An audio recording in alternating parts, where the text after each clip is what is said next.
asalaamaaleykum waa Abnaa Hadrat Tidiane dañu ñëwoon ci collaborer gi ñu collaborer ak waa Touba Ameublement seen place bi ñu ubbi ci Touba ngir ñëw visiter ci ko ànd ak ki nga xam ne moo yor communication bi di Amidou Ndongo ndax ku xam waa Touba Ameublement xam ne depuis xadara bi door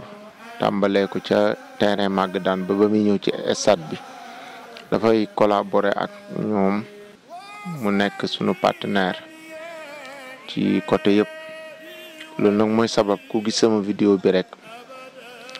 may ñaan lépp lu jëm ci wàllu kër moo xam fauteuil la wala lal wala li ci aju yëpp nga contacter waa Touba Ameublement ci 77 555 64 78 77 555 64 78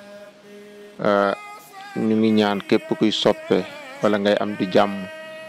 boo gisee vidéo bi nga partagé ko ci 14e édition Hadratu Juma national bi waa Touba Ameublement naka jekk daan nañu gunge waa Abnaa Hadratu Tidiane waaye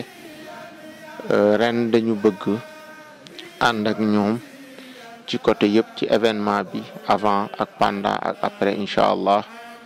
kon Touba Ameublement dafa bokk ci ñi gunge waa Abnaa Hadratu Tidiane ci seeni xadara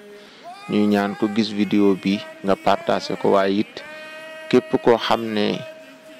gis nga vidéo bi contacté waa Touba Ameublement ne maa ngi jaaree ci waa Abnaa Hadratu Tidiane ya danañ la defal prix spécial incha allah numéro bi 77 555 64 78 asalaamaaleykum wa rahmatullahi wa barakatuh.